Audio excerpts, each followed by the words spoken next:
नमस्कार, मैं राहुल कठेरिया। समाजवादी पार्टी के प्रमुख राष्ट्रीय महासचिव राम गोपाल यादव जी पिछले कुछ समय से कांग्रेस पार्टी के ऊपर हमले बोल रहे हैं। मेरा व्यक्तिगत ये मानना है कि इंडिया गठबंधन के दलों के नेताओं को आपस में एक दूसरे के ऊपर ऐसे बयान नहीं देना चाहिए जिससे कि आपस में ही खटास पैदा हो। राम गोपाल यादव जी ने कांग्रेस के ऊपर गंभीर आरोप ये लगा दिया है कि कांग्रेस की वजह से दिल्ली में आम आदमी पार्टी चुनाव हारी है। राम गोपाल यादव जी ने यह भी कांग्रेस के ऊपर गंभीर आरोप लगाया कि बिहार में महागठबंधन की सरकार कांग्रेस की वजह से नहीं बन पाई। तो राम गोपाल यादव जी के इन बयानों में कितनी सच्चाई है और ऐसे बयानों की वजह से इंडिया गठबंधन में क्या फर्क पड़ सकता है, इसको लेकर मैं और अधिक चर्चा करूं। लेकिन उससे पहले यदि आपने अभी तक हमारे चैनल को सब्सक्राइब नहीं किया है तो सब्सक्राइब जरूर कर लीजिए और घंटी के बटन को जरूर दबा दीजिए। देखिए, दिल्ली में जो विधानसभा का चुनाव हुआ है, दिल्ली के विधानसभा के चुनाव में आम आदमी पार्टी की बुरी हार हुई है। 27 साल बाद भारतीय जनता पार्टी की सरकार बन गई। अब थोड़ा सा फ्लैशबैक चलते हैं। आपको याद होगा, अरविंद केजरीवाल जी से पहले दिल्ली में शीला दीक्षित जी की सरकार थी। लगातार 15 साल वो मुख्यमंत्री रही।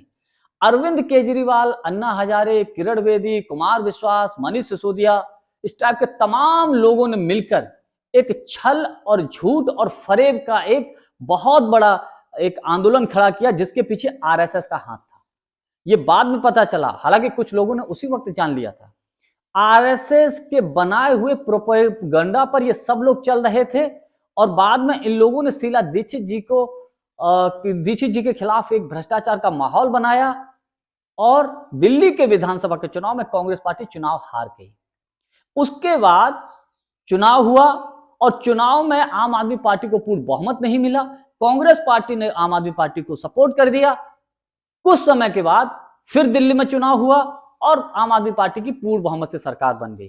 कांग्रेस की गलती यह थी कि कांग्रेस ने आम आदमी पार्टी को पहली दफा सपोर्ट कर दिया था, यही उसकी गलती थी। और कांग्रेस का जो वोट बैंक था वो आम आदमी पार्टी को ट्रांसफर हो गया।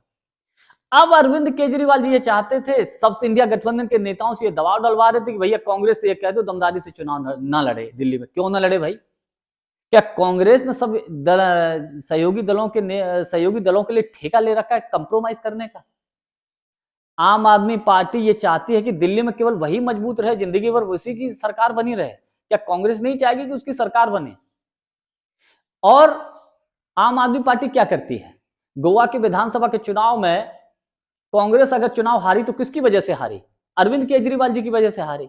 हरियाणा में चुनाव हारी कांग्रेस किसकी वजह से हारी? अरविंद केजरीवाल आम आदमी पार्टी की वजह से हारी। इसके अलावा गुजरात हुआ, गोवा हुआ, हरियाणा हुआ, कौन हरा रहा है? कौन भारतीय जनता पार्टी की बी टीम के तौर पे काम कर रहा है? अरविंद केजरीवाल जी। और जब कांग्रेस मजबूती से चुनाव लड़ी तो आपको पेट में दर्द होने लगा। आप सहयोगी दलों के माध्यम से फोन करवा रहे हैं राहुल गांधी जी के पास। राहुल गांधी जी ने तो लास्ट टाइम तक कोशिश की दिल्ली के विधानसभा के चुनाव में कि गठबंधन हो जाए, गठबंधन में चुनाव लड़ेंगे। मना किसने किया? अरविंद केजरीवाल जी ने। राहुल गांधी का नाम भ्रष्टाचारियों की सूची में किसने डाला? अरविंद केजरीवाल जी ने। और जब कांग्रेस दमदारी से चुनाव लड़ी तो भैया आप चुनाव हार गए तो साहब कांग्रेस की वजह भाजपा की सरकार बन गई। अरे काहे के लिए? कांग्रेस ने कोई ठेका थोड़ी ले रखा आम आदमी पार्टी का या सहयोगी दलों का। दूसरा आपको एग्जाम्पल बता देता हूं। दूसरा राम गोपाल यादव जी ने आरोप लगाया कांग्रेस के ऊपर कि बिहार में कांग्रेस की वजह से पिछली बार महागठबंधन की सरकार नहीं बनी। जबकि तथ्य यह है, यह मैं मानता हूं कि 70 सीटें कांग्रेस को दी गई थी, लेकिन कांग्रेस का जीत का स्ट्राइक रेट अच्छा नहीं था। आरजेडी का बेहतर था, लेफ्ट पार्टियों का बेहतर था। लेकिन यह भी तो एक सच्चाई है कि लालू प्रसाद यादव जी ने कांग्रेस को वो सीटें लड़ने के लिए दी थी बिहार में जिन सीटों पर भारतीय जनता पार्टी और जेडीयू बेहद मजबूत स्थिति में थी। वहां पर आरजेडी भी चुनाव नहीं जीत पाती। वो सीटें आपने कांग्रेस को दी थी।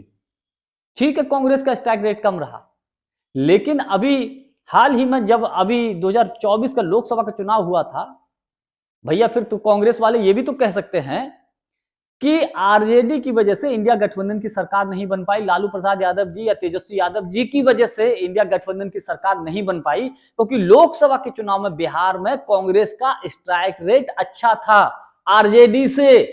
आरजेडी का स्ट्राइक रेट बहुत कम था कांग्रेस से। तो कांग्रेस भी तो ये बोल सकती है। तो मेरा व्यक्तिगत मानना यह है कि इस तरीके के बयानों से गठबंधन में दरार पैदा होती है। और राम गोपाल यादव जी कांग्रेस को सलाह दे रहे हैं, अभी हाल ही में राम गोपाल यादव जी भारतीय जनता पार्टी के नेता रविशंकर प्रसाद जी के पास साथ मिलकर बड़ी हंसी मजाक के रूप में बातें कर रहे हैं, शायद कुछ इस तरीके से बोल रहे, वो कहते पकड़वाएंगे हम और बेल भी हम ही करवाएंगे। तो तमाम अंदर खाने राजनीतिक विश्लेषक ये मानते हैं कि राम गोपाल यादव जी अंदर खाने भाजपा की भाषा बोलते हैं। क्यों? क्योंकि आय से अधिक संपत्ति का मामला भी तो चल रहा है, लेकिन आज तक कोई कार्रवाई नहीं हुई। तो इसका, हालांकि अन्य नेताओं के ऊपर कार्रवाई हो गई, तो इसके पीछे भी तो कोई ना कोई कारण तो है ही।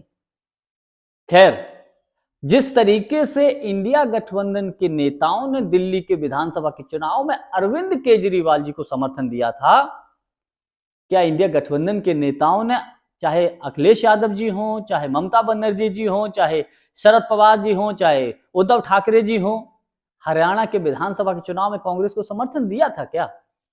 नहीं दिया था।